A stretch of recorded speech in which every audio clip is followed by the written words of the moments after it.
আসসালামু আলাইকুম। গত কয়েকদিন আগে আমাদের দেশি শিং, কই এবং দেশি মাগুর মাছের যে পুকুরটা আমরা তৈরি করেছিলাম সেটা প্রস্তুত হয়ে যাওয়ার পর আমরা প্ল্যান করেছিলাম যে যশোরে গিয়ে আমরা নিজেরা মাছ নিয়ে আসব। বাংলাদেশের সবথেকে বড় পোনা মাছের আড়ত হচ্ছে যশোরের চাষরাতে। যদিও আমাদের বিলে ছাড়া মাছগুলিও ওখান থেকে নিয়ে আসা হয়েছে, তবে সেদিন আমার যাওয়া হয়নি। একেবারে ভোর থেকে নিয়ে বেলা 12টা পর্যন্ত ওখানে এই মাছের বাজারটা বসে। তবে সবথেকে ভালো হয় যদি একেবারে সকালে যাওয়া যায় বা ভোরে যাওয়া যায়। এই জন্যই মূলত আমরা একেবারে ভোর রাতে রওনা দিয়েছি, যাতে করে খুব সকালে গিয়ে আমরা সেখানে পৌঁছাতে পারি। অর্থাৎ আমাদের এখান থেকে 2 থেকে 2.5 ঘন্টার মতো সময় লাগতে পারে ওখানে পর্যন্ত পৌঁছাতে। তো এই জন্যই মূলত আমরা একটু ভোরে ভোরে রওনা দিয়েছি বা ভোর রাতের দিকে রওনা দিয়েছি। আলহামদুলিল্লাহ 2 ঘন্টার মতো আমাদের সময় লেগেছে এখানে পৌঁছাতে। এখানে পৌঁছে তারপর আমরা নাস্তা করে নিচ্ছিলাম। এখান থেকে নাস্তা করে তারপর আমরা যাব হচ্ছে ওইখানে যেখানে মাছের আড়তটা মূলত বসে। এখানে আসার পরে রাস্তার দুই পাশ দিয়ে সারি সারি ভাবে মানুষজন বসে আছে মাছ নিয়ে। আমরা সেই মাছগুলি দেখতেছিলাম এবং আমাদের পছন্দের যে মাছগুলি আছে সেগুলি বাছাই করার চেষ্টা করছিলাম। আমরা মূলত এখান থেকে নিব হচ্ছে দেশি শিং মাছ, এর পাশাপাশি ভিয়েতনামি কই এবং আমরা কিছু দেশি মাগুর মাছ নিব। এই 3টা মাছই আমরা এখান থেকে দেখার চেষ্টা করছিলাম এবং পছন্দ করার চেষ্টা করছিলাম। এখানে আসার পর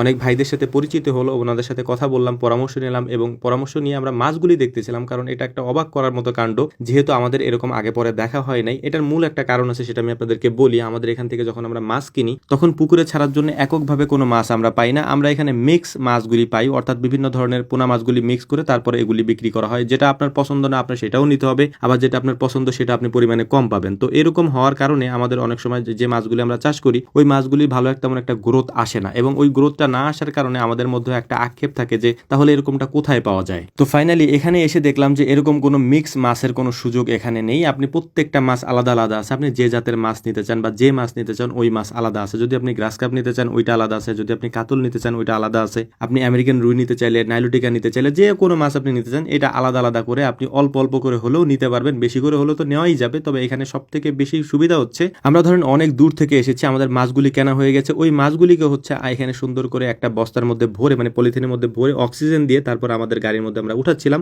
যাতে করে এই মাছগুলি খুব সুন্দর এবং সুস্থভাবে ওই পর্যন্ত যেতে পারে। তো আলহামদুলিল্লাহ আমাদের সব মাছ কেনা হয়ে যাওয়ার পরে, যেহেতু আমরা যে পুকুরে মাছগুলি ছাড়বো এখানে কিছু শ্যাওলা আছে এবং এর পাশাপাশি কচুরিও হয়, এই জন্য আমরা কিছু বড় সাইজের গ্রাস কাপ নিয়ে যাচ্ছিলাম যাতে করে ওইগুলি ওরা খেতে পারে। তো আলহামদুলিল্লাহ সমস্ত কাজগুলি শেষ করার পর আমরা যখন যাচ্ছিলাম তখন ইমন নাম করে এক ভাই দৌড়ে এসে আমাদের কিছু পোনা মাছ দিয়ে গেছেন, পাঙাশ মাছের কিছু পোনা গিফট হিসেবে। তো আমরা ওই মাছগুলিকেও অক্সিজেন দিয়ে তারপর আমাদের গাড়িতে তুলে নিয়েছি আলহামদুলিল্লাহ। ওখান থেকে আসার সময় খেয়াল করলাম যে হাল চাষ দেওয়া হচ্ছে, অর্থাৎ গরু দিয়ে তারপর মই দেওয়া হচ্ছে। এই জিনিসটা আমাদের এদিকে একেবারেই মানে বলা যায় যে বিরল একটা ব্যাপার, কারণ এটা অনেক আগে হয়তো আমাদের এখানে তো এখন হয়ই না। আর ধান চাষ যেহেতু আমাদের এদিকে হয় না, তাই দেখার জন্য নেমেছিলাম এবং সুন্দর করে আমরা দেখেছি আলহামদুলিল্লাহ। দীর্ঘ জার্নি করার পর আমরা মাছগুলি নিয়ে চলে এসেছি। মাছগুলিকে সুন্দর করে এখান থেকে নামিয়ে রাখছিলাম, কারণ গাড়ি থেকে নামিয়ে তারপর এখানে রেখে তারপর মূলত হচ্ছে আমরা পুকুরে ছাড়বো। একটা তাফাল বলি আমরা, এটার মধ্যে মাছগুলিকে প্রথমে ছেড়ে ও পরীক্ষা করতেছিলাম যে এর মধ্যে কোনো মাছ মারা গেছে কিনা। আলহামদুলিল্লাহ মাছগুলি খুবই সুস্থভাবে এসেছে। মাছগুলিকে আমরা ছেড়ে দিচ্ছিলাম এই পানিতে। তো এই ছোট্ট পুকুরটার জন্য আমরা 10,000 পিসের মতো মাছ এনেছি। এর মধ্যে ছিল